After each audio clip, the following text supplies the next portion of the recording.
What's the most important rule in comedy, Tim? Punching down. Interrupting people. Moo. Okay, now introduce us.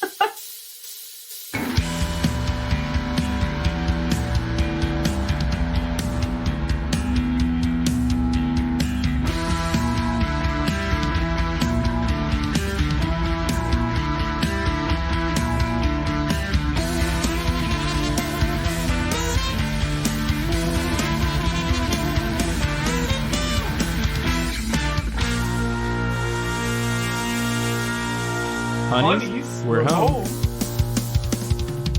Hello and welcome to Sinclarity, a dinosaur's tale. I am your host. We're gonna need another Timmy, along with my co-host. Introducing for the first time, Ben. Hand up me. Oh, thank you. Sorry, I hired a new person to do my intro. Hey, Tim, how are you doing? Is that echo in the room? Well, no, I hired 3 people because I had 3 people showed up to the audition and I don't know how to say no. Is it 3 people or just one giant kid in a suit? Okay, I'll admit it. It's somebody with 4 heads. The 4th head is silent. Oh, like a Like a what? Like a silent sound of like a silent letter. sound. Why did you go? I don't know. Do you do that when you say words that have silent letters? Phone. Like lasagna? What's the silent letter in lasagna? Garfield. G. Oh, Chris Pratt. Wait, is Chris Pratt the new Garfield? Because that'd be fucking hot. No, it's bad, Ben. What's wrong with Pratt?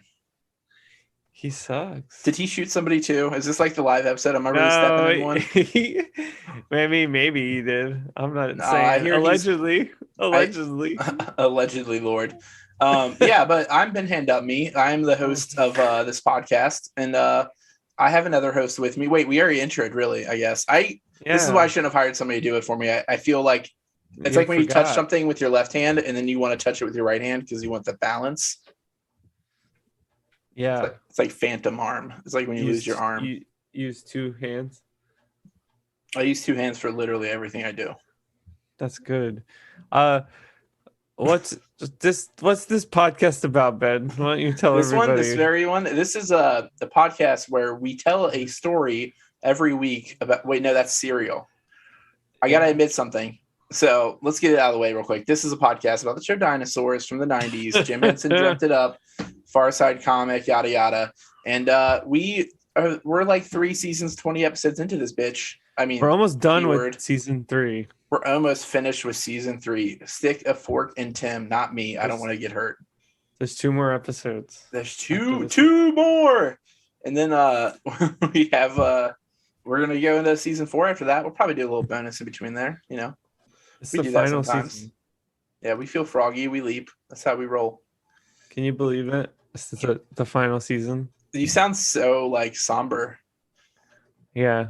Is it? Are you sad about the final season coming? We don't know what we're doing after that. We don't. But also, if this is the first episode you're listening to after the last 2 episodes, that's very funny because the review of the Haunted Mansion was so bad, and because we barely talked about the movie. Hey, I didn't listen to that episode, so it couldn't have been bad. It's funny. Oh, good, thank God, because we did not stay on topic, and I was a little nervous. We did not talk about that movie at all. What if we just did a thing where every year we claim we're going to review that movie and we don't? Well, you can't tell the audience that. Oh yeah, well they'll forget. People forget most of what you say. That's why I say everything I want to think. Everything I want to think. That's not a. No, I never want to think anything that I think. Yeah, you gotta keep the bad thoughts out of your mind.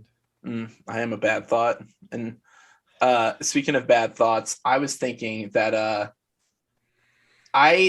I have to admit something that I did this. It's been a while since we talked, right? Like over the internet like this. When's the last time we did one of these in person? Yeah, we did weeks ago. We did that review, quote unquote, in person, and then we did the intro and the outro to the live show, which we did And we also did a did live together. show. Yeah. So this is the episode after you heard the recording of the live show. Yeah, this is 2 weeks after we did the live show. This is the 2-week anniversary of the live show, exactly, for us recording. Yeah. And if you listen to that or you saw it live and you realized that we didn't say where to listen to us. How'd you find us then? Yeah, why are you internet here? sleuths? You fucking detectives? What are you doing here? Yeah, why are you here? I gotta say, since then, I have gone from somebody who has never listened to Serial and only made jokes about what it could possibly be about to somebody who has listened to every single episode of Serial and all the spinoffs. Every single episode? Except season 2, which was about something to do with the war in Iraq. And I was like, soldiers, you know? So I didn't listen to that one. Never listened to it. Did you listen? You haven't listened to any of Serial? Mm-mm. That's you know, I'm gonna go out on a limb here. I'm gonna say something unpopular, but it's pretty good. Like, it's a pretty entertaining podcast. I think it's a shame that nobody's heard of it. Yeah, it's pretty crazy. Little indie darling. Yeah, it's like bottom of the charts. Like, it's like number 10 in Armenia or something like that. It's like a Drake album from 2001 when there were none, so that wouldn't be on the charts. Yeah, he was like about to be Jimmy Brooks, like auditioning probably. Yeah. We turned on. There was a channel on. My sister has like a new TV, and it came with like television channels for some reason. She's very confused about it. But the channels are like, instead of MTV, there's just a channel that's called Ridiculousness. Yeah. That's what it's called now. Yeah. There's a channel called Degrassi Next Generation, and we turned to it, and it was just Drake on the screen. The first thing I was like, this is perfect. This is what it should be when you turn to it. It's just Drake, so that anyone who only knows that about the show, they're like already in. Wait, it's a Degrassi channel? The channel's called Degrassi The Next Generation. And that's all they play? Yeah, baby. That's fantastic. It's always should have existed. That's what I think. Yeah, I mean, you can just do it on YouTube, but sure, yeah. Yeah, well, I can't figure out how to use YouTube. Whenever I type in "you," it autofills the porn, and I don't know how to. I always have to. I autofill. Like, it's just a thing I can't stop. Yeah. Yeah. How many? I think it's how many mouth fills? How many mouth fills? Mouth fills. Is this a? Can you? Oh man, that. I'm glad you interrupted my worst pun, which is what I was going to say. It all started when I got ran over by my uncle Otto. Wait, no, my uncle Phil driving his auto. Fuck. So if you like sloppy puns. Are you talking about The Simpsons? You're talking about Otto from The Simpsons? No, I was trying to make a joke with autofills. And Phil was the guy's name, but then I got confused when I get in the zone with autofill. So speaking of like branding and corporations, I thought it was interesting that while listening to a podcast like Serial, it's not just like try Casper mattresses or something like that. It's like fucking like Verizon commercials and shit. Well, like, it's another level. Yeah, that's what happens when you're big time, you know? We get nothing. We get no, like, I mean, we have like the stack of envelopes from like the letters we get sent from advertisers that want us to, but we're not corporate shills. We're not like fucking We Say So execs. We don't do that shit. Exactly. And you know what? You know how I like to prove that I'm morally superior, Ben? By being vegan? I like to take it with a nice cold Waterloo sparkling water. It's vegan. This is vegan water, Ben. Oh yeah, I forgot. I have my sponsor notes too. Yeah. So you like water, but you don't like meat in your water? Try Waterloo. It's not just a war with a battle involving Napoleon. It's a drink that you can drink. That's right. And it will make your dick hard. It'll make your dick difficult, which is what everyone wants. Dick difficult. Dick difficult. I like the way you work here. That should be a good, be like a wrestling heel's name. Dickiful. I can't say that. Oh yeah, it's always good to have one that nobody can get through saying.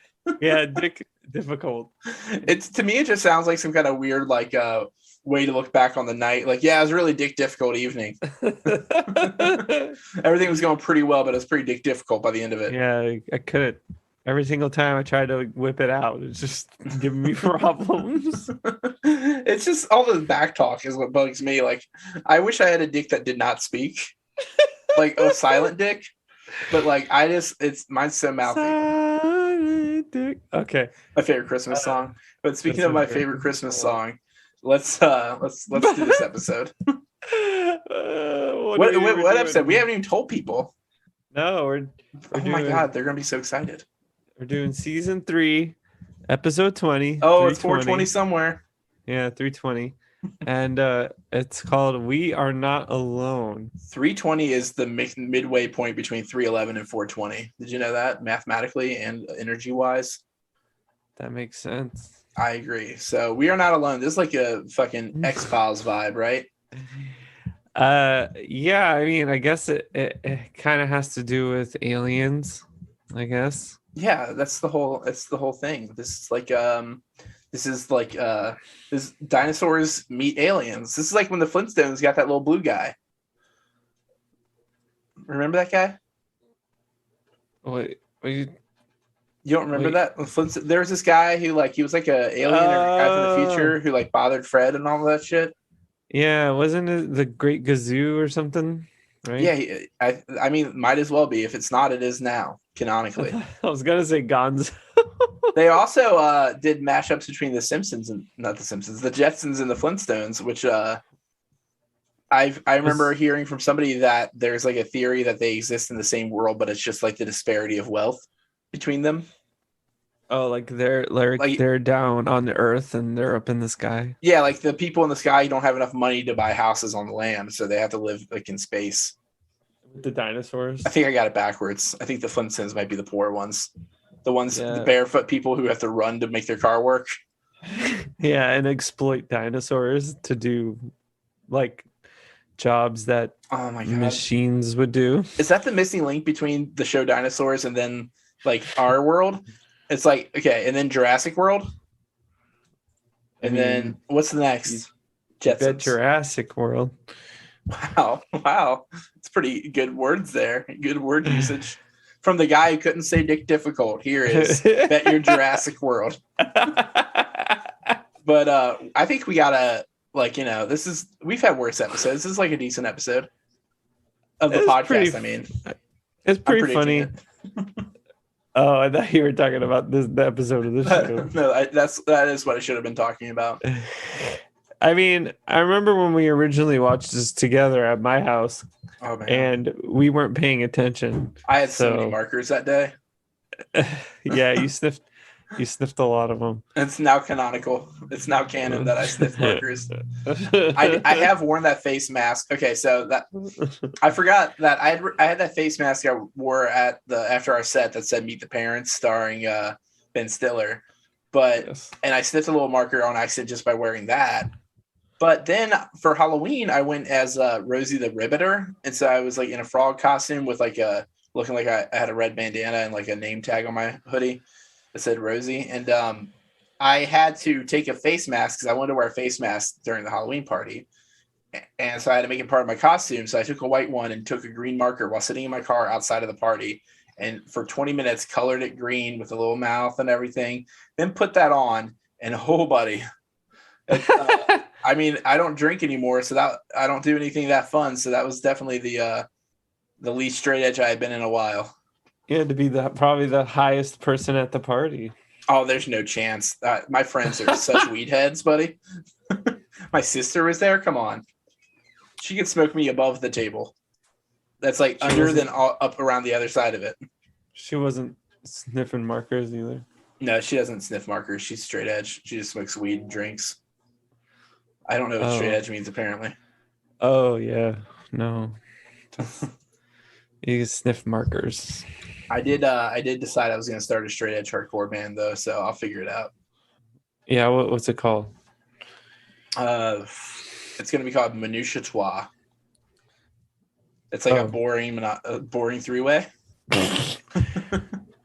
With your goth girlfriend. Yeah, how about Flaccid Casualties? Is that good? What about Appalachia Kids? I'm gonna use all my pun band names and people are gonna steal them. Yeah, the Mighty Mighty Flintstones. Ne'er do well, but we're all bald because we use Nair on our heads. And we do well. We don't do good. We're not Superman. There's a whole group of Ians. A whole group of Ians, Ian et al. So we did great at getting into the episode, but here's a better attempt at it. I'm gonna give a quick little summary and tell you who wrote and directed it. Yeah. So this one, it's Robbie is trying to get Earl interested in preserving Pangea, but there's a conflict there because Earl's boss also is ordering him to get rid of some toxic waste. I think his boss is Mr. Burns from The Simpsons, something like that. So this is definitely some shit that he would make Homer do. So basically, that's the conflict. Robbie wants to save the world. Earl doesn't. We've heard this before.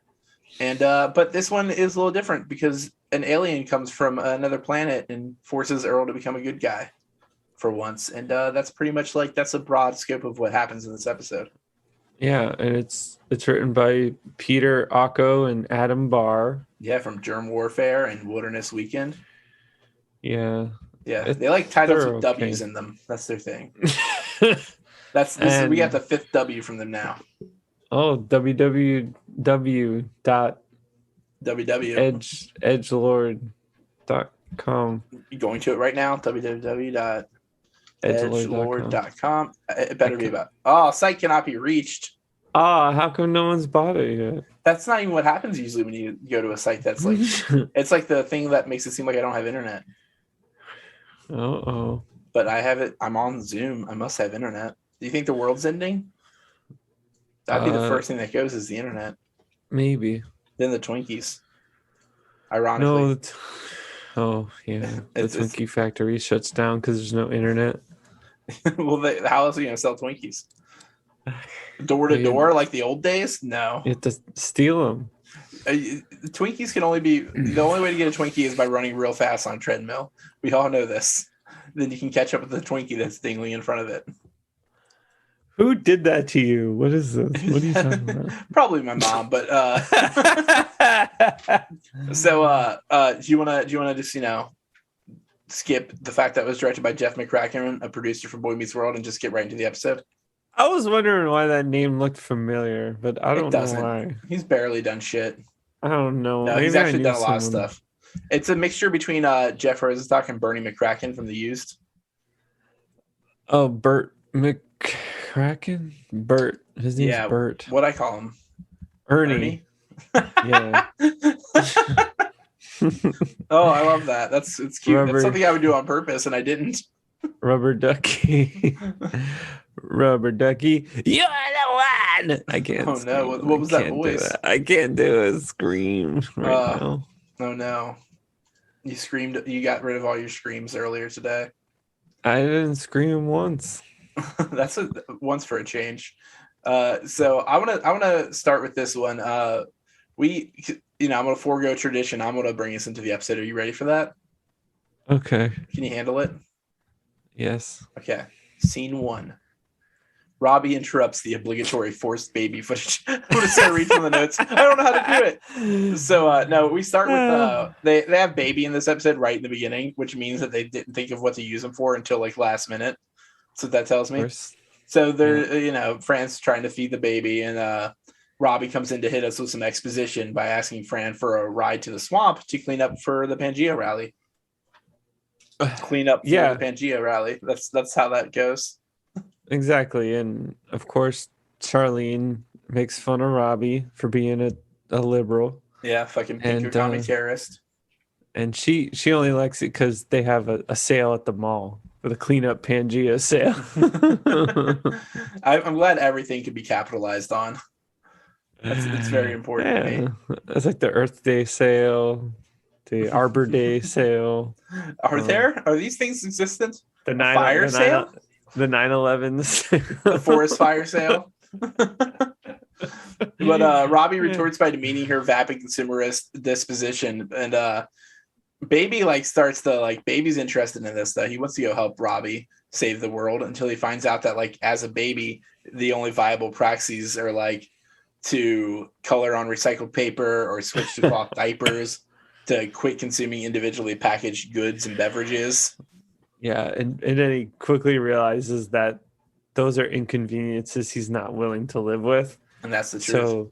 So he votes Republican, and he was Jill Steiner bust. He wants another juice box. Fran is like supportive, but only to the same extent that anybody with privilege is, which is who the fuck could she write a check to? Because she's not going out there doing it. This was the most Lucille Bluth thing that Fran has done thus far. How much can the environment cost? $10? Let the gays take care of it. They're so flamboyant and dramatic. But yeah, so Robbie tries to sell it to her. You know, they're the most intelligent creatures on Earth. They should be the ones who preserve Earth for the future. Which, like, I guess that's what it seems like. Almost like these are like parables for like humanity. Like the last episode, the real one we reviewed too, was also like this, wasn't it? I don't know. It was like they wanted to fit both of their Earth Day episodes in one after the other. It's because we're getting so close to the destruction of Earth in the series that they're like, we gotta like do what we can. And in real life, ironically, it's already too late for them. Yeah, but while he's saying that dinosaurs are the most intelligent creatures, he's interrupted by, you know, the one non-intelligent dinosaur. Earl in the living room. Fran, come here. Aliens are landing in the living room. Yeah. And so Earl's watching a new show called UFO. And as Robbie comes into the room, he's like blocking the TV. He's like, hey, this is important. You're blocking the TV. What's important is Eugene C. Biddle recounting his witnessing of a big cigar hovering over the cesspool in his yard and sucking up his dog. Yeah, you know, a lot of things happen at the cesspool, especially sucking your dog. I wish I was allowed at the cesspool, but they kicked me out for violating the Adult Swim contract. Yeah, and Robbie is just making fun of Earl because he's just like sitting on the TV while the world just kind of passes him by. Oh man, it feels like that sometimes when I'm watching the episode for this show. And Earl's just like, I get my mail every day. I get 170 cable channels. I can buy beer in a bottle and chips as a can. He's on that Pringles kick, ain't he? Yeah. Also, I don't know if you noticed, but on Disney Plus, I believe this episode was TV PG, and one of the things listed was smoking because Earl has the cigar. I do love that he that's not something he had at the very beginning of the series, that we were told that they had to work the cigar and beer into it more over time. Yeah, because they wanted him to seem softer and nice, but they couldn't stop his fucking oral fixation. It had to show up at some point. Yeah, and Earl's just so impressed by TV. Like, he doesn't need TV like to see the world, you know, because it's right there in his living room. He doesn't need TV to see the world. Oh yeah.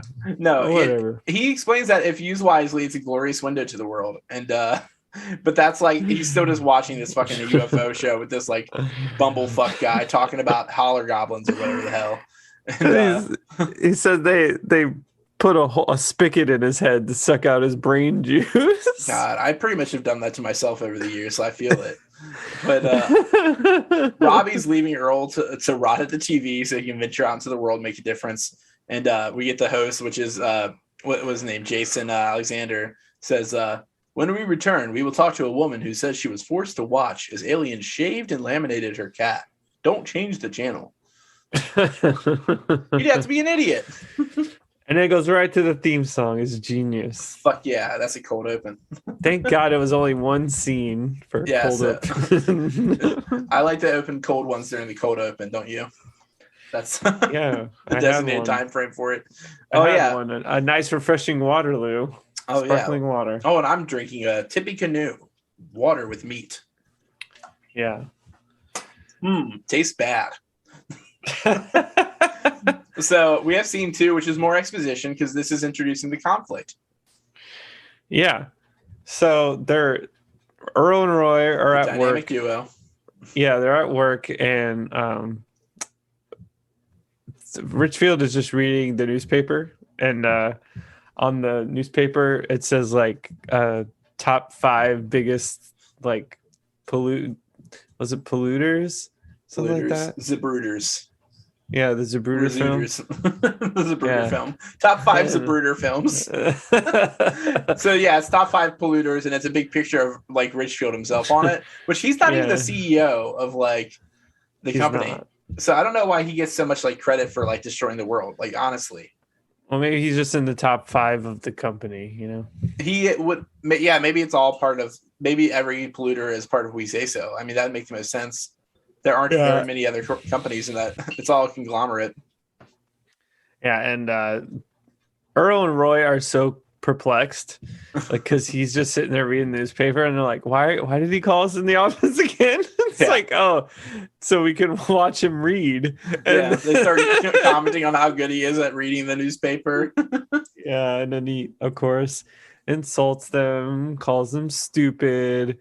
And he's mad because all the environmentalist, tree-hugging squirrel lovers are mad that he's throwing trash in the he got his whistle blown. Yeah, they're blowing his whistle. His whistle. Keep your mind out of the gutter. So the animatronic duo suggests that Richfield just handles this in the fucking way he always does, which is just like squash the competition like a bug, or the agitators in this situation, and then just like distract the public with something shiny. Yeah, we can't do that because they're watching him too closely. So he doesn't really suggest. He pretty much demands that they bury all the toxic waste in their own backyards. He makes them an offer they can't refuse. He gives them a pen and pencil set. It's handsome. Oh, but, yeah, of course. I like how they are hesitant about this because, like, I mean, like, for one, Roy points out that this is literally a toxic time bomb they're creating. Like, you know, this is only a solution for the time being, which I don't know. When did Roy learn about stuff at all? Like, how does he know that there's future? Like, I can't imagine him not thinking about things that aren't peripheral, like right there. Like, he seems like he would have no, like, I don't know. It seems weird to me that Roy's the one who points it out, not Earl. Yeah, but I love Richfield's response, though. He's just like, listen to yourself, selfishly thinking of the future while the present is at stake. I'm going to start saying that. I'm so excited. That's a worthwhile quote. Do it for the company, baby. Hell yeah. Do it for the man. And so, yeah, he does that. And then the something shiny he diverts their attention with is like the pen and pencil set.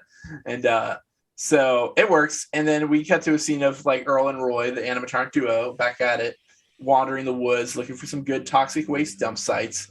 And which is his backyard underneath it's sandbox. Like straight up just the backyard. There's like, you can see the fucking like those big wheels that, not the big wheels, the little town car toy things that everyone had as like back in the day. Yeah. Back in the early 90s. I never had one, but you know, we weren't rich. So we just had a Hummer. You didn't have a big wheel? I had a big wheel. I was a big deal. Come on, I had a big wheel. Big wheels, big deals. Big deal. Big eels. Pig squeal. Pig squeal. That's our new band. Big deal, pig squeal. We don't do screaming. We're not that type of band. We're not that type of guy. That's good. And so they're outside, and Roy's just like, oh, it's so nice outside. He's like, I feel so lightheaded and giddy. Yeah, instead of it being the beautiful starry night doing that to him, it's probably the toxic fumes that are leaking all over the place. Yeah, which Earl responds to. And Roy's just like, you know, it seems really wrong to dump this stuff here. What with this being the play area in which your kids love to romp and frolic. And these being big drums of poison.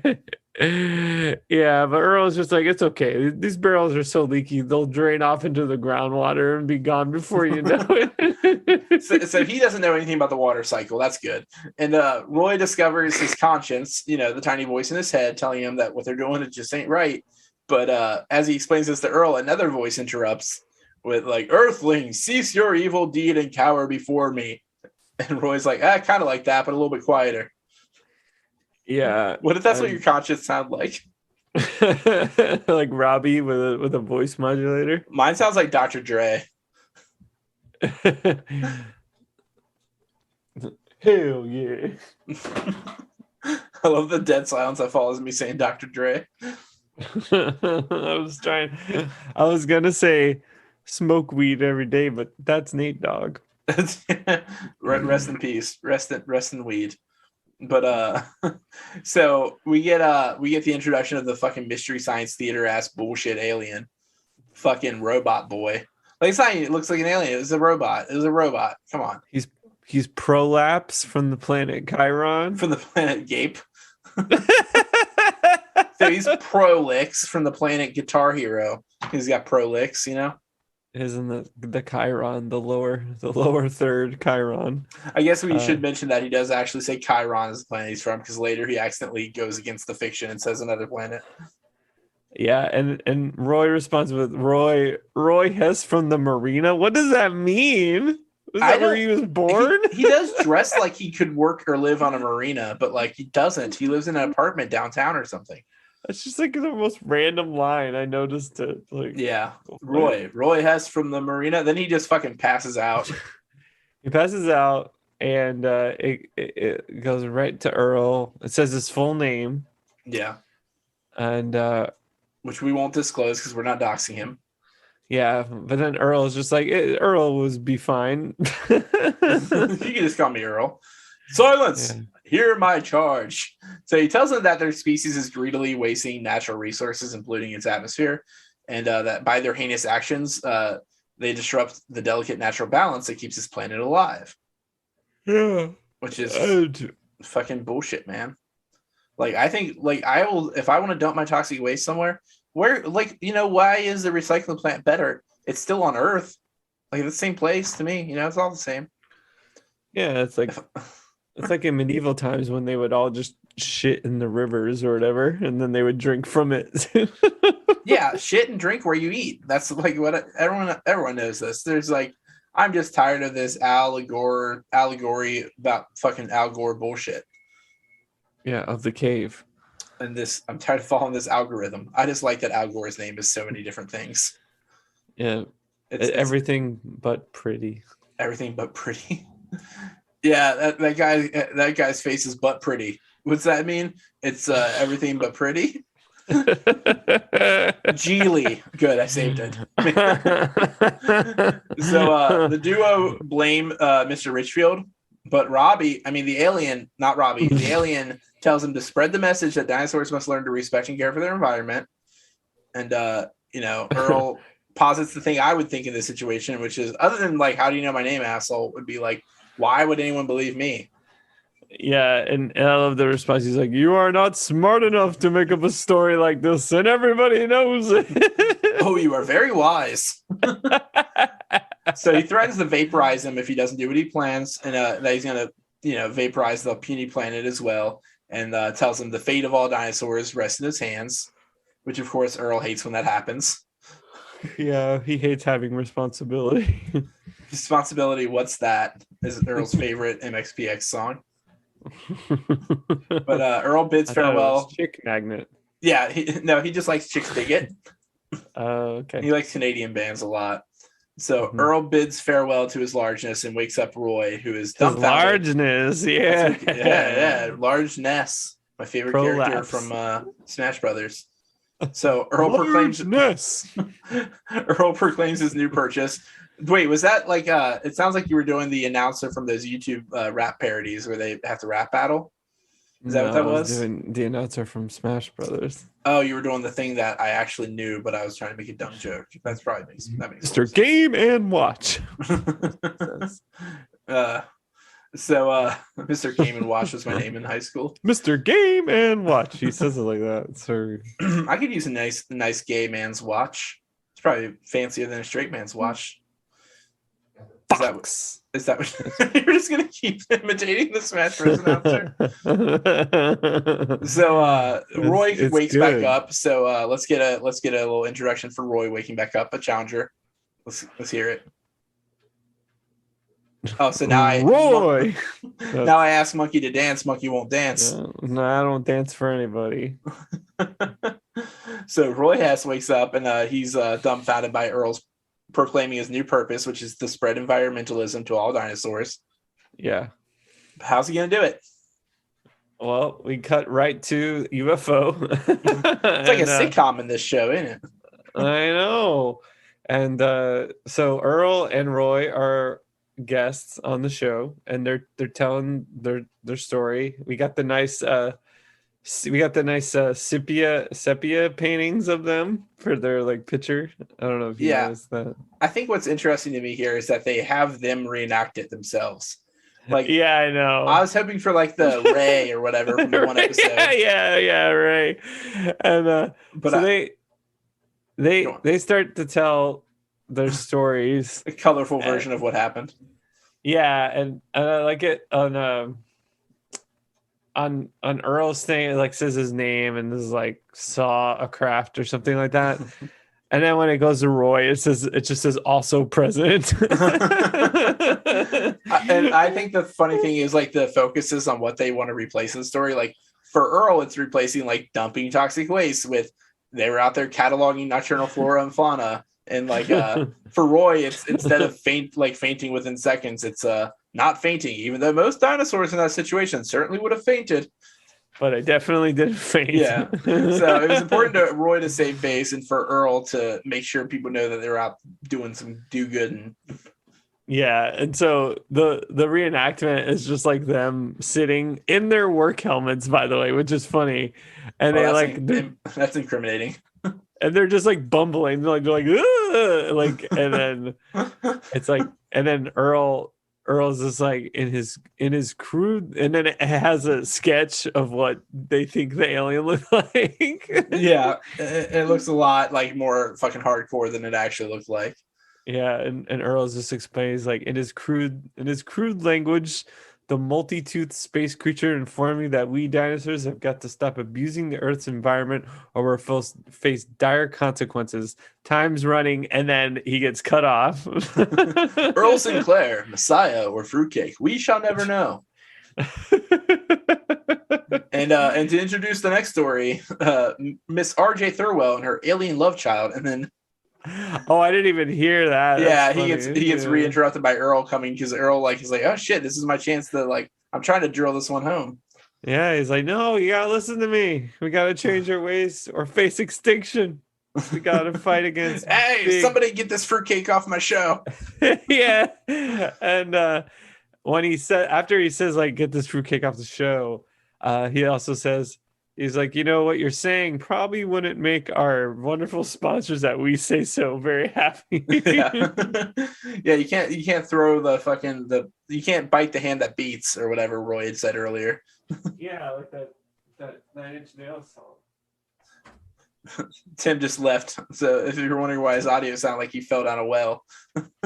I was just recording a Misfits album. Hey, the Superman falls down a well. I fall down a good.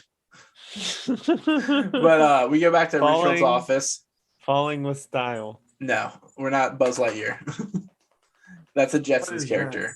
That? But we get back to Richfield's office, and Earl's horny boss is enraged that the Sneedster would sell him out like that. Oh shit! I just doxed him. Horny. So I doxed him. I called him Sneed. The Sneedster. Sneedster. No one would ever call him that. Hey, Sneed kills, buddy. So he threatens to cars. Kill him. Cheap thrills. Oh no. What is that? Adolescence or some shit? Agent Orange? Agent Orange. Yeah.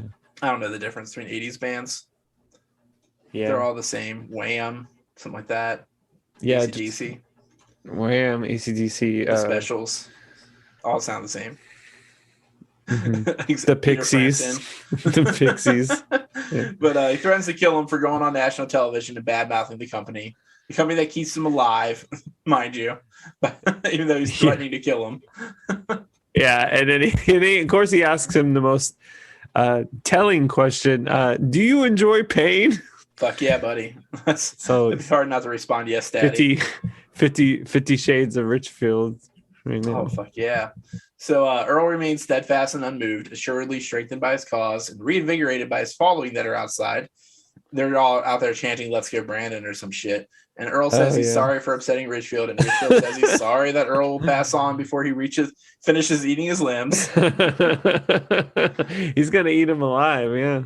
Yeah, he likes pain. And he also yells at Earl to get his followers off his lawn. And he yells at their followers like, "Get off my lawn!" But Earl's like, "Damn, sir, I wish you could like, redirect and channel those hostilities towards something like a more positive end." Okay, I've got a positive end for you. The end of your career. Fucking got him. Yeah. So he's glad that he brought that up though, because he was getting ready to quit fucking dramatically like that. Yep. And I wish I could quit my job, man. I want to do like a big scene. Like Earl gets like the perfect thing where the boss brings it up and he gets to do like one of those turning around on him.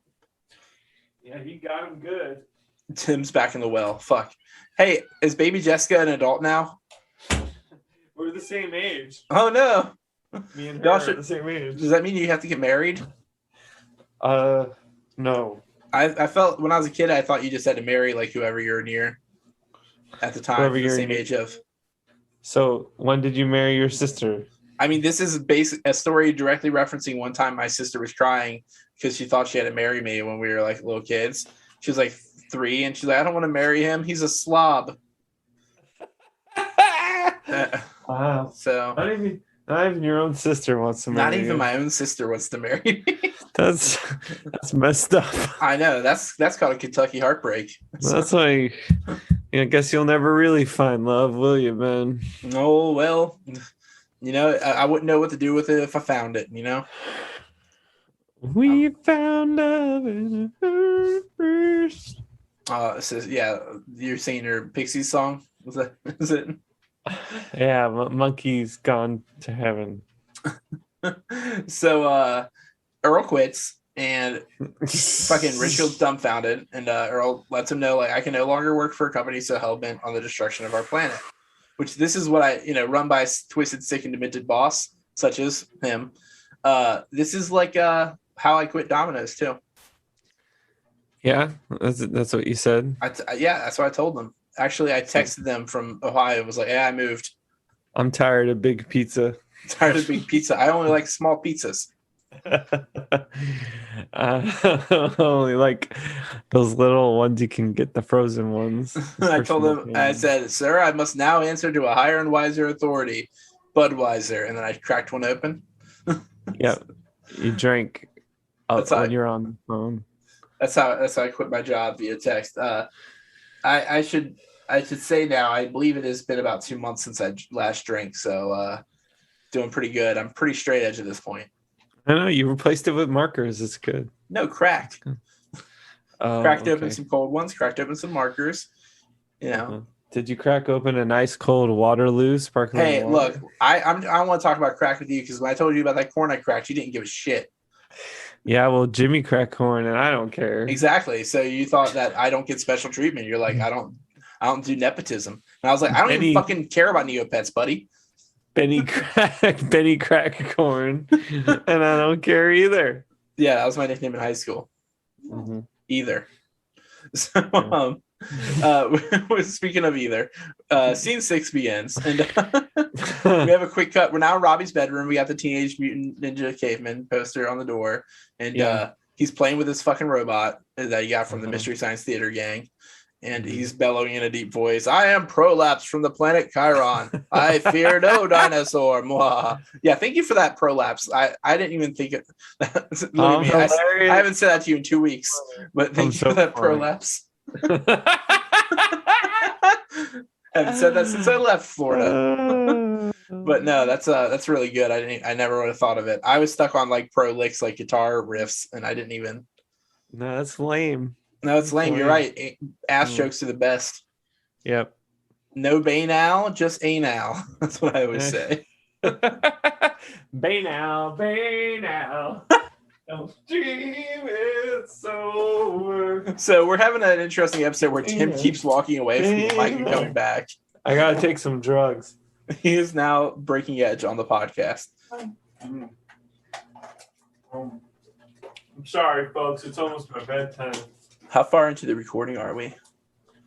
So I'm gonna mark it for a break real quick. So we gotta take a break real quick so Tim can break edge, and we'll be right back with some more UFO or Sinclarity. That's what we're talking. A Dinosaur's Tale. Are you tired of drinking vegan water without meat in it? What are you, some kind of pansy drinking that meatless water? You must look ridiculous. Oh, I'm sorry, I didn't see anyone here. I was just doing like a commercial type thing, and who are you? Why are you in my room? You say I startled you, and now you're laughing. I'll give you a moment. Hang on, I need a drink from. Hold on, I got something for you. Oh, thank you. Drink down. Here, crack up on one of these. It's a Tippy Canoe. Taste it. Oh, it tastes like meat. Yeah, that's because there's meat in it. So, no. Yeah. Oh, well, this is the only water intentionally with meat in it. Intentionally. But why? Oh, because we can do whatever we want. Because you own all the water in the world? That's right. Anybody else tries to buy any water, we tip their canoe over. Then they drown. That's why we were called Tippy Canoe, the only meat-filled water. Beefy. Hey, we're back at Sinclarity, A Dinosaur's Tale. I hope you missed us. We missed you. That was the longest break we've ever taken. I handled a lot of shit. I went to my girlfriend's old house and dug through the trash to see if I could find my toothbrush that I lost. You dig through the ditches and burn through the witches? No, I didn't have time. I had to get back for the episode. Oh, okay. What'd you do? I took drugs. You took drugs? Oh, no. Timmy, no. What was adult Jessica going to think? Oh, I don't know. I guess she's down in a well. Oh, she's down and she's well. Down in a well. I don't know what you're singing 90% of the time. So yeah. We're in scene 6 with Prolapse from the planet Chiron, saying that he fears no dinosaur, and I forgot that we had just started the scene right before it went to break. That's really professional of us. Yeah, and Charlene is at the door, and he starts freaking out like he's gonna get caught jerking it. He does fear. Well, that's happened to him before, like in an episode. So yeah, but it turns out he does fear a dinosaur. That's true. It is Charlene. Yeah, and so he hides, or he tries to hide the robot, and Charlene thinks that Earl's losing it because he like quit his job over this alien. Yeah, that's like the big dramatic thing that changed it. Like when she first just mentions like he's going overboard or whatever, and Robbie's like, "Hey, it's good for him. He's gotten off his ass. He's, working for a positive cause. He's doing something good." And then she's like, "But he quit his job." And Robbie's like, "Oh," like it's the biggest fucking deal. Like, who gives a shit? His job sucked. Yeah, he could get a new job. He can get a new job. He can get a new drug. Huey Lewis and the News. Check them out. They're a hot new 80s band. Yeah, and then we cut to is a DNN report with Ben's father. DNN, I'm Tim now. And that was my impression of you. His thank you. Oh, you make a TNT joke, huh? Yeah. Characters welcome. The Superstation. So TBS. So yeah, we have my dad, Howard. I'll do my Howard impression. It's my daddy. Good evening. The environmental organization created just a few days ago. Dinosaurs working for the environment together so all living things can live in a clean world. Or DWETALICW is gaining massive support throughout Pangea. Yeah. And we cut to the living room of the Sinclairs. Yeah, where Duetalica is running out of the Sinclair household. Duetalica. That's my favorite Metallica. Yeah.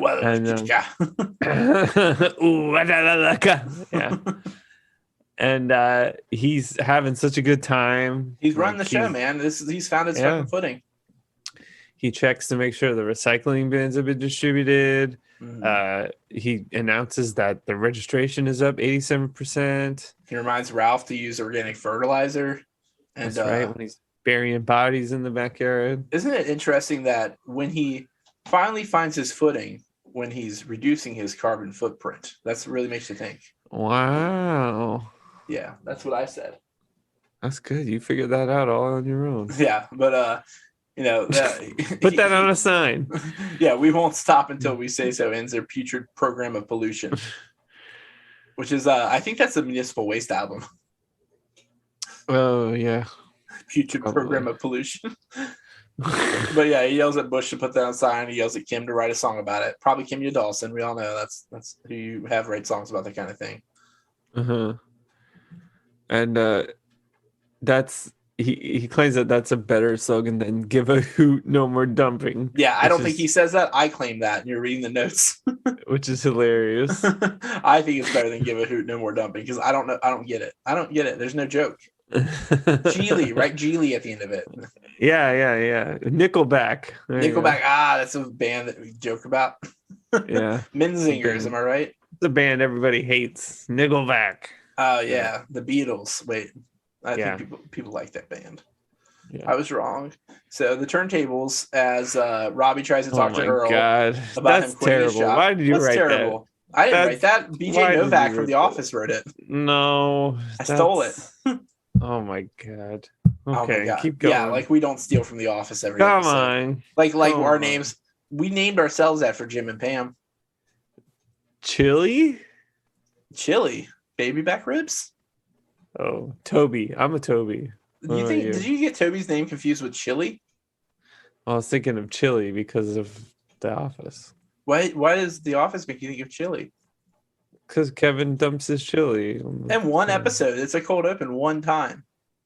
It's funny. So you're like a hard fan. This is like your favorite show type thing. Oh, it's probably the best show I've ever watched. See, now it sounds too, because I actually do like The Office. So now I can tell that you're making fun of it.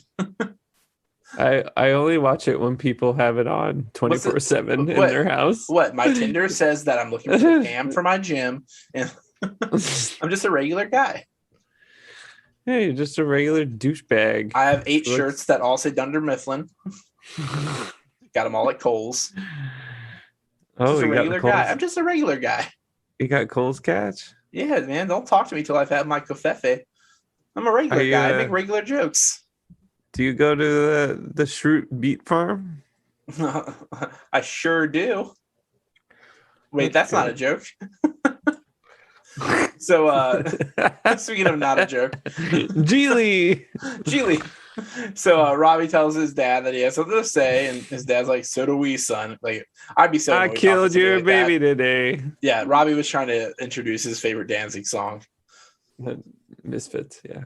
Yeah, Danzig. You think they're separate entities? What would make you think that Danzig and Misfits are separate entities? Well, legally. What are you, the Northside Kings? What are you trying to you're tearing down Danzig? Oh. But no, so Earl's being like a self-righteous asshole. So every time Robbie says something, he's like, "Dad, I have something to say," and he's like, "So do we, son." It's like, but it's kind of important. He's like, "Yeah, so is the total annihilation of life on Earth." I would fucking die if I had to talk to somebody who just responded to everything like that. There are plenty of people out there. You ever been to Veg Fest? Yeah, I run it.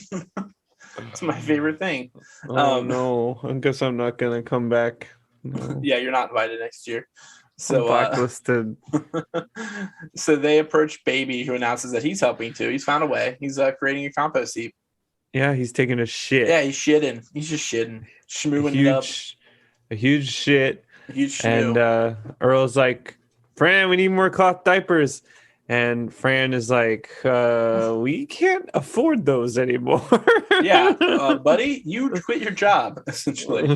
So, yeah, and Earl's like, he rolls with it. He's like, "Oh, good, those services." Well, here's the thing: she said they can't afford diaper service anymore. What the hell is diaper service? I don't know, man. I've been to a lot of nightclubs, as you know. I go every night, and I've gotten bottle service, which is a bottle of milk that you get fed to you warm, but never diaper service.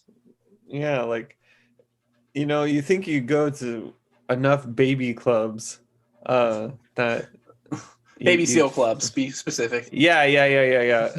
Morrissey's, and they. You think you would see that normally, but no. You only get the bottle. You know the problem with if you listen to 80s music but you only listen to Morrissey, is there's no cure. That's not even a fucking joke. That made no sense. I thought I had something there. I thought I had something there. Yeah. So speaking of something there. So this is the whole like the conflict that Earl's running into here is he was trying to save the world, but Fran doesn't want to have a job, I guess, or something like that, and volunteer work doesn't pay. So like they're fucked. Like he can't pay for the diaper service, can't pay for the food service, can't pay for the spaghetti service. I don't what other the postal service. He can't buy any Ben Gibbard songs. He can't be in that band because he doesn't have any more stamps. Oh man! And then Zach Braff will never listen to him. Oh no! Oh no! Oh no! He'll be a scrub. So, what's funny is like he's still like doing this whole talking because it's just getting really annoying. Because they mentioned like Robbie's like, how about you just like do the environmental shit on the weekends? And he's like, well, we can't work part time. Those who foul our system, the ecosystem, work full time. Can we do any less? Oh boy. Yeah, Fran like asked him like why he has to be the one doing everything. Can't somebody else handle the busy work?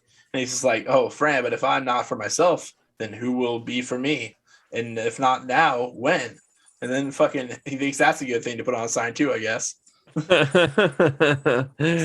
this is Earl is kind of like me, but mine's not about the environment. Mine's just about me thinking I'm funny and I'm just walking around repeating things. Yeah, imagine gesticulating. I was walking around testiculating. Is that anything? Testiculating? Testicular cancer? Let's have our intern run that one up the wire for us. See if testiculating is a good joke. Okay, Brian, get to work. Oh, he's dead. We forgot to feed Brian. No! A little gruesome for our comedic taste. But yeah, he died. That's what happens when you don't feed your interns. He was in Zach's basement the whole time. In Zach's basement the whole time? Is this like how Between Two Ferns was shot at the White House? The whole time? In Zach's basement? Zach Galifianakis? Yeah. Yeah. So Robbie comes up to Fran to verify the information about them being out of money, and she assures him that her and Earl will work it out. They're the parents. He doesn't have to worry about it. But like, yeah. You don't have to get a fucking job, you fucking loser. Yeah, you fucking idiot, she says. But fucking goon, get out of here. But no, Robbie is secretly feeling all guilty because he's actually the alien catalyst here. He's the one who set Earl off to save the Earth. So Fran doesn't know this, so she just like makes his guilt even worse by like being like, "Oh, it's not your fault, honey bunny, honey boo bear, you little shit queen," whatever she says to him. Shit queen. I get her confused with my mom all the time, and I start saying things my mom says to me. Shit queen. You little piss passenger. Like, I don't even know what that means. That means you carry pee in your balls. Well, that's where it's stored. Yeah. So Earl and Roy are back in the woods from earlier, but instead of dumping toxic waste this time, they're building a compost heap. So I mean, like, things are going good. It's really turned their lives around. Yeah, but they love it. Like Earl loves it. Like, they love it way too much here. Yeah. Does it sound sarcastic? It's not supposed to, I don't think, but they're just like, while they're saying it, I just get this big sarcasm read from it. Yeah, like even when he's like piling it in, like it was like all the dirt, and then there's also fruit in there, and then like Roy's like, "Oh, there's some of my favorite fruit in here," and he's like, "Hey, look at this fruit cup, it's only half full." I was like, he was gonna eat it. Yeah. Hey, there's nothing I'd rather do with my evening than shovel rotten fruit and manure into a compost heap so it can decay. Like, literally, like, yeah, it's a special kind of satisfaction. I was just like, are they like fucking with us? But of course, they get interrupted by the gaper himself, Prolapse. Yeah. But he does. Wait, I gotta get ready for my voice. I am Prolix from the planet Lycra. Which are like, those are cool jeans that people wear at nightclubs, right? Lycra jeans. Yeah. I don't know for sure. I'm quoting a Wonder Years song. Honestly, I gotta be real with you, buddy. He says he's not gonna wear Lycra pants, and he makes it sound like they're real cool pants to wear.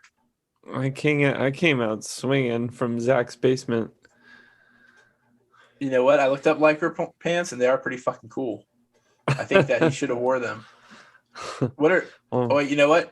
Jinko jeans. These are even cooler as shit. Oh no. Oh, Trip pants. Coolest pants. We found them. Mm-hmm. What are your favorite pants? Trippy pants. I know I ask you this every week, but what are your favorite pants? In I my know what slacks. it is. Pensacola. To dance. What? Because you live in Florida? Pensacola? No. Is that in Florida? Have you been there? No, I knew a guy from Pensacola, but I haven't talked to him in years. Oh, okay. Pepsi Cola. I've been there. Mm-hmm. But I only drink Pepsi's Waterloo, from? sparkling water. No, I only drink the one we said earlier in that commercial that was good.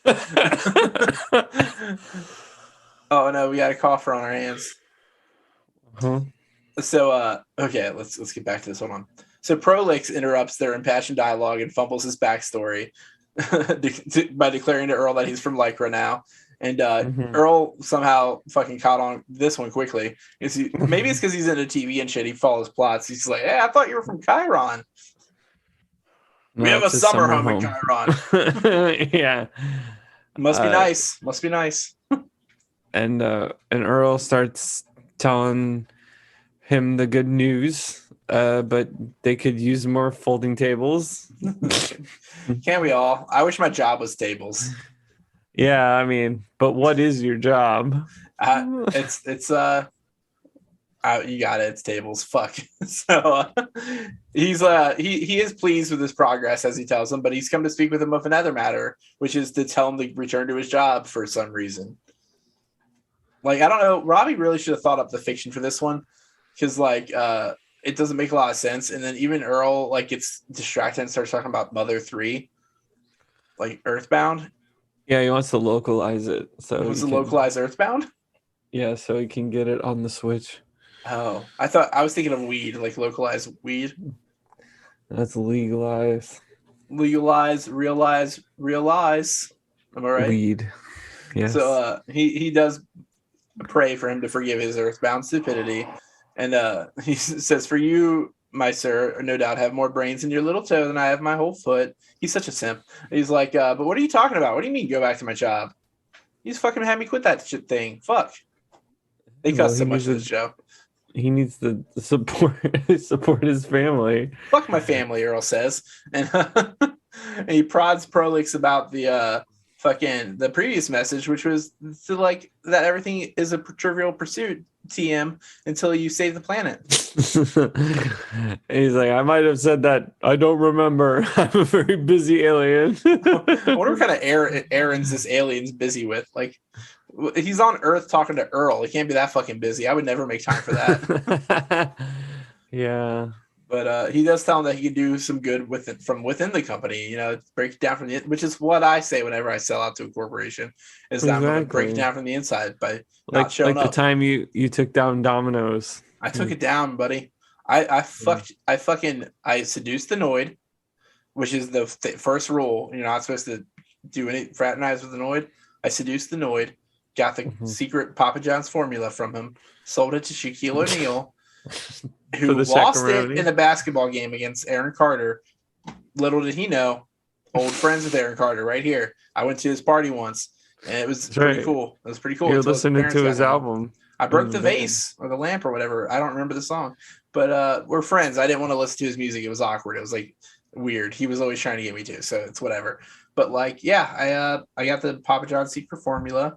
I dumped it into the Domino's and made the Domino's taste as shitty as Papa John's, and that was it. That's now nobody's heard the name Domino's in at least 50 years. Yep. And I cut out those markers, man. I gotta cut back. Yeah. And I really need to go to sleep. So this is a late one, everyone. We're recording this at 10:13 p.m. Eastern. And Earl, he doesn't. He claims that it's dirty money. Like the movie that Bob Saget directed or wrote or whatever. Yeah, he directed it. Hell yeah, Norm Macdonald. Rest in puzzle. And Robbie's just getting so annoyed by his own, like he did this to himself by telling Earl all this stuff. Yeah, so. he fucked up his own plot. For one, Like, I don't even know how he had time to do this. He goes to school. He does extracurriculars outside school trying to save the planet. He built a robot thing that somehow was convincing enough. Like, it doesn't make any sense. Where did he get all the materials? Like, probably shop class. I feel like to some extent the show, like, there's a little bit more realism with how the plots unfold than this, like, somehow. But like, even in this show, but like, I just don't understand. Like, it's a really bad plot. It's a really bad plot. The fact that Earl trips over a cord and starts fucking with it, and he's like, "Hey, put down that cord," blah blah blah, and like, he's on the licks. He doesn't do chords. He does riffs. So like, he fucking pulls a cord, then he finds Robbie, and Robbie is masturbating or whatever. Because he's like, "Oh, geez, how do I explain this?" Yeah, and he's dancing. He also slips him up because he refers to Fran as mom. And oh yeah, well, who wouldn't? I call her mom too. Mommy. I wish. She's so nice. She's got the mommy milkers. Hey, look, we're talking about pretending she's our mother. Calm down. Mother. Oh, Misfits. I love them. So Robbie follows her all the way back to the house, trying to calm him down. Because Earl is inconsolable at this point, saying that Robbie made a fool out of him in front of his family, some coworkers, 45 million TV viewers. I hope this isn't a setup for a good joke. Yeah, because Fran overhears it and she's like, "Robbie, you should be ashamed of yourself." And then she's just like, "Your father is not some puppet to be paraded in front of a national TV audience." Boom. Rim shot 24/7. Yeah. I love when they. Can you add a rim shot? Yeah, add a boy yo yo. It's been a while since we've had a fucking good puppet joke. I love when the fourth wall goes down.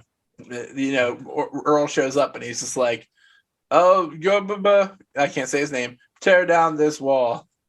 Gorbachev. Oh, bless you. I could say Gorbachev, but I can't say Dick Difficult. I said it. It sucks because like you have to say Dick Difficult way more often in your life than Gorbachev. Definitely. I don't make enough jokes about Ronald Reagan. He is a joke. It doesn't matter. So Robbie's making the argument to Earl that the changes he made during that period of time will have a positive impact on the planet for like generations to come. But Earl's like, "But I'll get teased at work." Yeah, but I mean, he's only following the example of his boss living in the present. Yeah, you can't be selfish thinking about the future. That's true. So like and speaking of his boss, Earl's main concern here is too that he won't get his job back at the shitty place that he doesn't enjoy working at. Yeah, or Richfield will eat him alive. Oh, that'd be hot.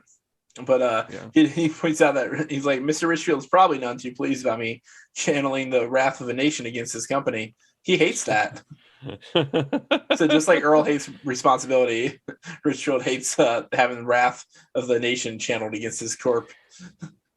Yeah, I feel that. We cut to Richfield's office and he's reading. Oh, Richfield likes The Office too. Fuck yeah. Yeah, he's a Michael Scott for sure. And he's got concessions. He's got a list of concessions: Diet Coke, chips, some root beer, cotton candy, Cracker Jacks, peanuts, comics, everything. He's got his concessions. It's like in response to public pressure, the We Say So Corporation promises to stop pumping industrial waste into the groundwater and to stop dumping trash into the oceans and to respect the sensitive ecological balance of nature. Ugh. It's almost enough to make Richfield sick, of course. Yeah, and then Earl comes in. He's working on behalf of the fringe dwelling friends of his. Yeah, so Richfield's just like, "Okay." He's like, "Name your demands," and Earl's just like, "Demands."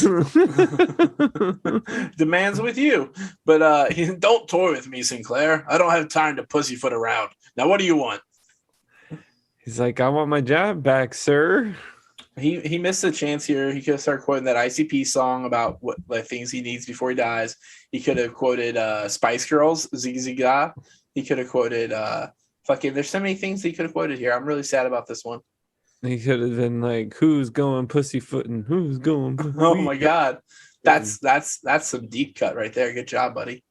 Yeah, that's how the song goes, right? Our resident juggalo. Whoop whoop. But speaking of juggalos, Earl's juggling around his contract options. Wait, so Earl doesn't get that, like, Richfield thinks he's here to like make his demands for like the deal, but like Earl's just here trying to get his job back. So when he's told to name his demands, instead of being like, well, this one's Charlie and this one's James, like I would have done, he says, I just want my job back, In a Danish. Oh, wait, no, that's not yet. He wants his job back.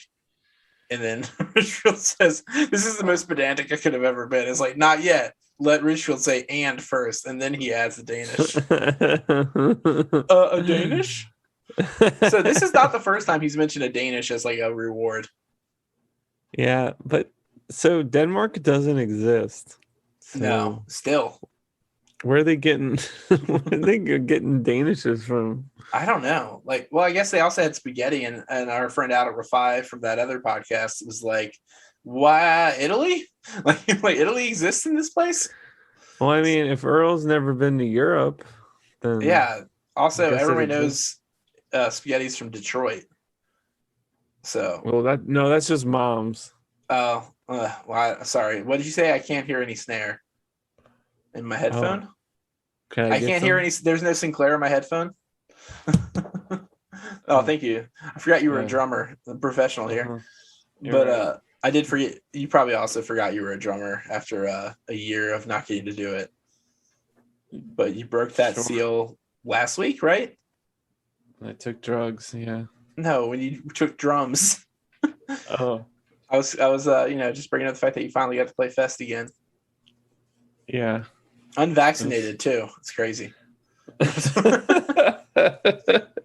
No, we're probably about to be booster boys here soon. But booster gold. But speaking of boosting, Earl can have his job back. Richfield shreds that contract that he didn't. Earl was a step away from making the show last several more seasons because he was going to save the world. But like the contract shreds. And then he's like, all right, you know what? I have cave in, Earl. You get your job back. But if you want that Danish, you're going to have to take a 5% pay cut. And a deal. Yeah, Earl takes it. And we're back at the house. And hell yeah. Fran and the kids are going to go clean up some trash. At the beach. Yeah. And Earl's just like, not feeling. He's like, no, you know what? I'm gonna retain some dignity, and then we get the bed. The baby's dignity. Just like, and the baby's just like dignity. He just laughs. That's good. I thought he said dick difficult. That's funny. He said dignity. No, not the baby. Robbie tries to get Earl to admit that he really got caught up in the volunteer work, and because like it's clear he found his passion and his sense of purpose. And Earl's like, don't remember. Earl's not about saving the planet. He's about saving face. That's right. Yeah, that's pretty good. I just laid that sentence down real cool. But he tells them, so what? You're just going to sit here and watch TV? That's the plan. So Robbie concedes, like, he's probably not going to convince him to go. But he wants him to know still that he did do a good thing, whether he likes it or not. And he sets down a little button that we can't see yet on the arm of his quote-unquote chair before heading out to clean the beach. Mm-hmm. And while he's watching mindless television about anal minutes, banal clean his car. Yeah. Banal. Car wax. They've talked about this car wax before. For a second I thought they were just reusing footage and like sound, but I was like, no, it's a little different than the last time they did the car wax commercial. Yeah, because this infomercial is an hour and a half long. Oh fuck yeah. I miss infomercials. Damn it. Yep. I love footage of white people not knowing how to use Tupperware or whatever. Oh goodness. But wait, there's more. So Earl, while mindlessly watching this shit and flipping through channels, he picks up the button and it's one of those ones that says give a hoot or whatever. And he just contentedly looks at it, rubs it, and I guess this is like the fucking end of the episode. I've learned nothing here, is what I gotta say. Neither did he. Me and Earl, same page. So basically, that's a plot. Is that a plot? What we just heard? Oh, Tim's taking his shirt off. So So I don't know. Like, so what elements did we have in this episode? Let's look back on it real quick before we end. We had a little alien story, but somehow Robbie had money to build a realistic looking Mystery Science Theater robot. I mean, really, it was just like a few toys and like an umbrella and stuff like that. Was it really? It looked pretty advanced to me. Like it had those little it had the little head things with the antennas, with the little hairband or whatever. I don't know. We'll include a picture when we post the episode, but I just think like that part didn't make sense. The fact that he was out at night doesn't make sense. Didn't he have a curfew? And then in his own backyard. Oh yeah, I forgot. You know, this is the problem.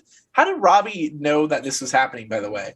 Like, was Robbie just out there pretending to be a robot for fun? Is it like, maybe Clean Up Pangea was a thing he made up? Maybe he just went to his little clubhouse where he builds robots. Maybe that's, I just don't get it.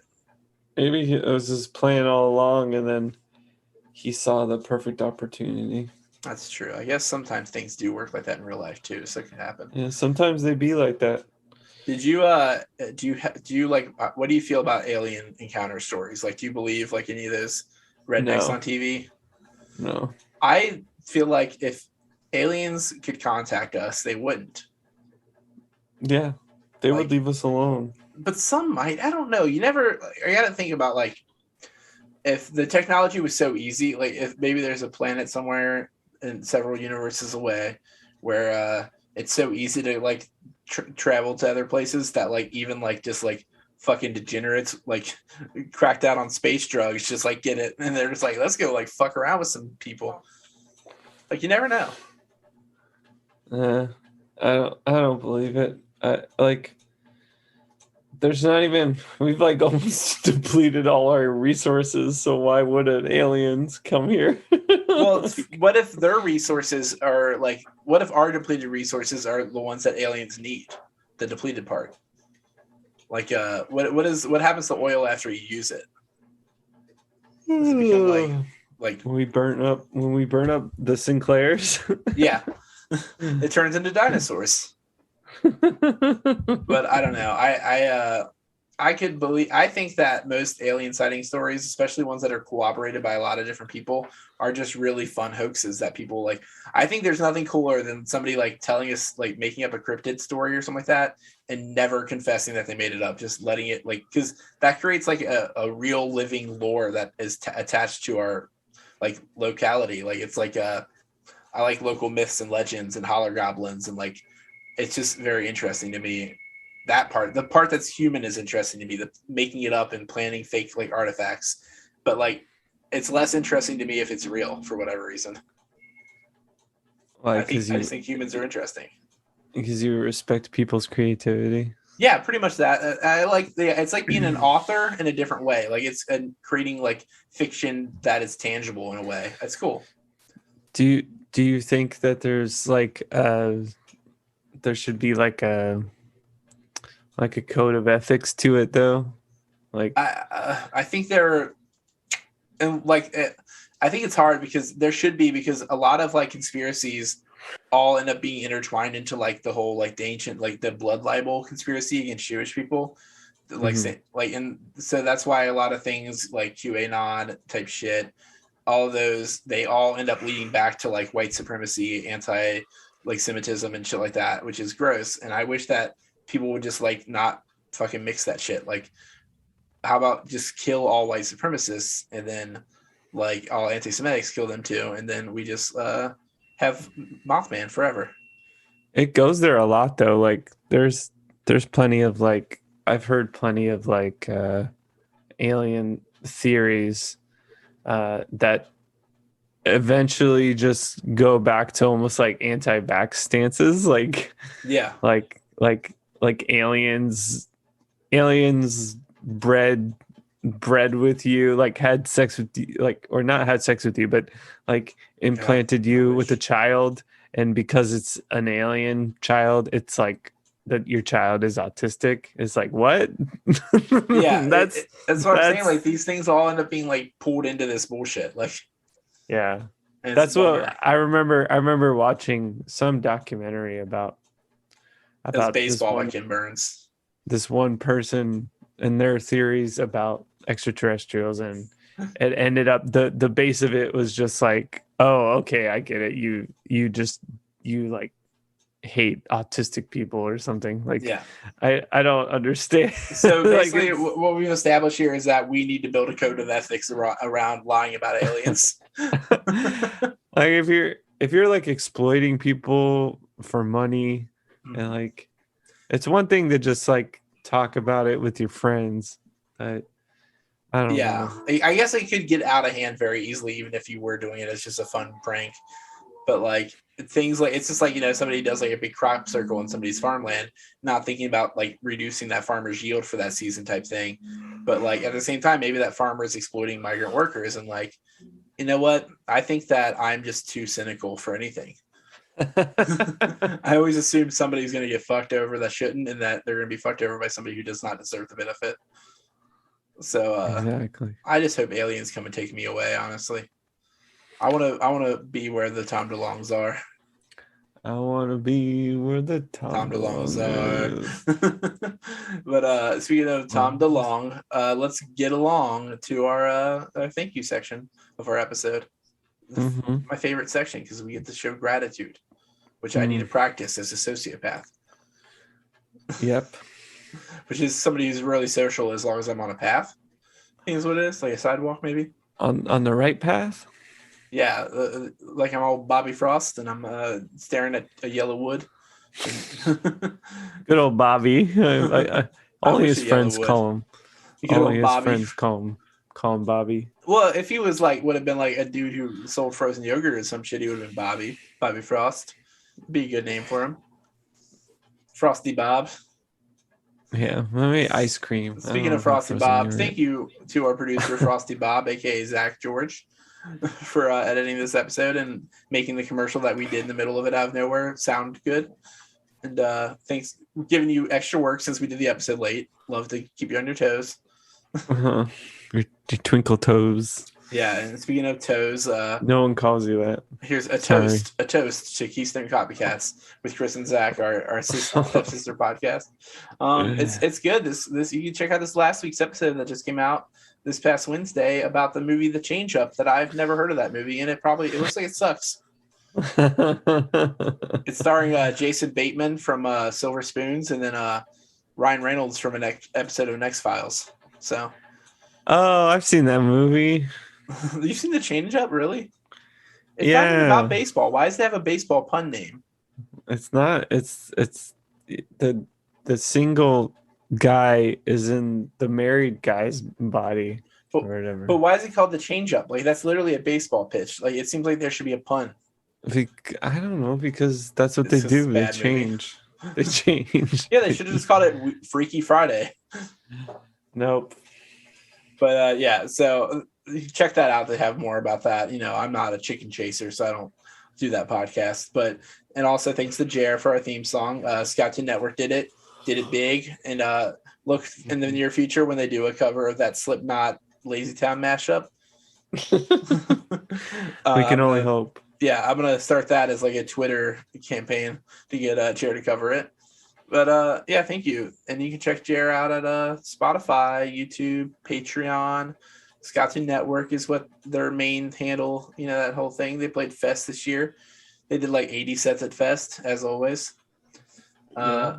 But speaking of Fest, my friend Amy doesn't go to Fest. And instead they do art and shit. Like they did our logo. Art and really fucking cool. Shit. Yeah, and then speaking of our fucking logo, you can also check out our fucking shirts. If you want a Sinclarity shirt, they look like well, here's the thing: is we made this really cool design.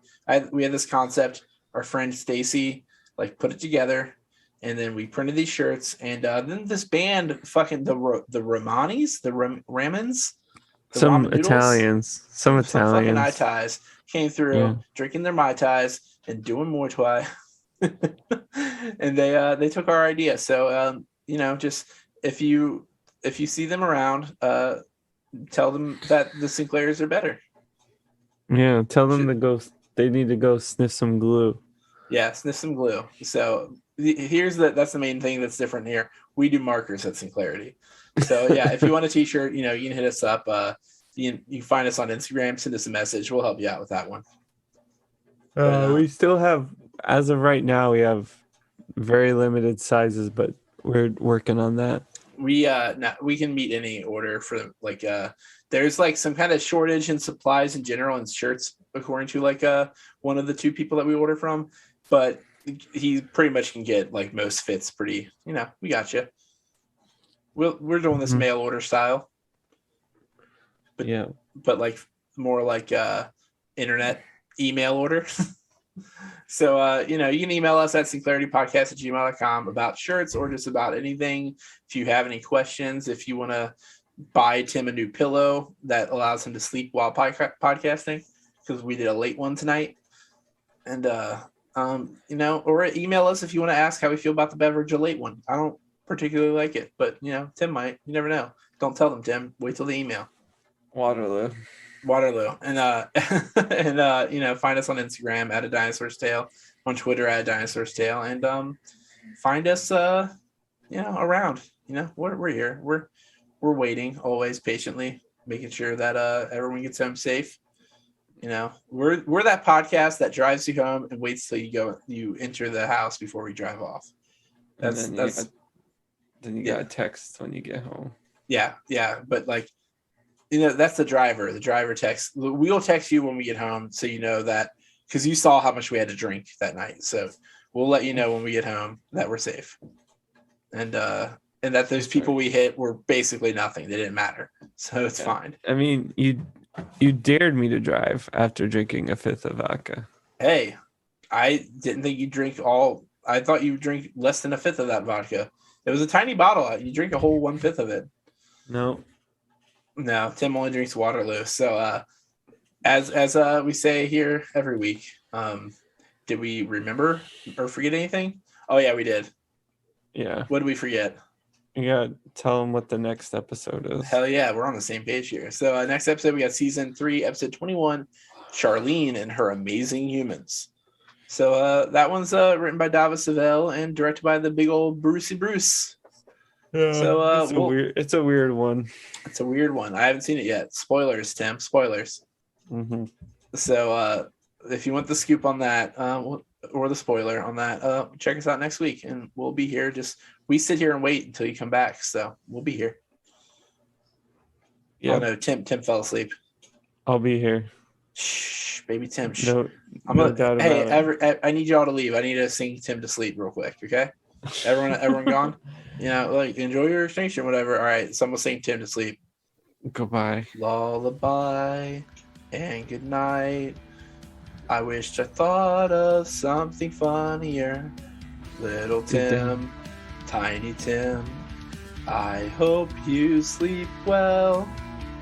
I forgot to put my mouth guard in last night. I gotta do that. That's my favorite line of that lit song. I forgot I'm sleeping with my mouth guard. Last night. Enjoy your extinction, Tim. Goodbye.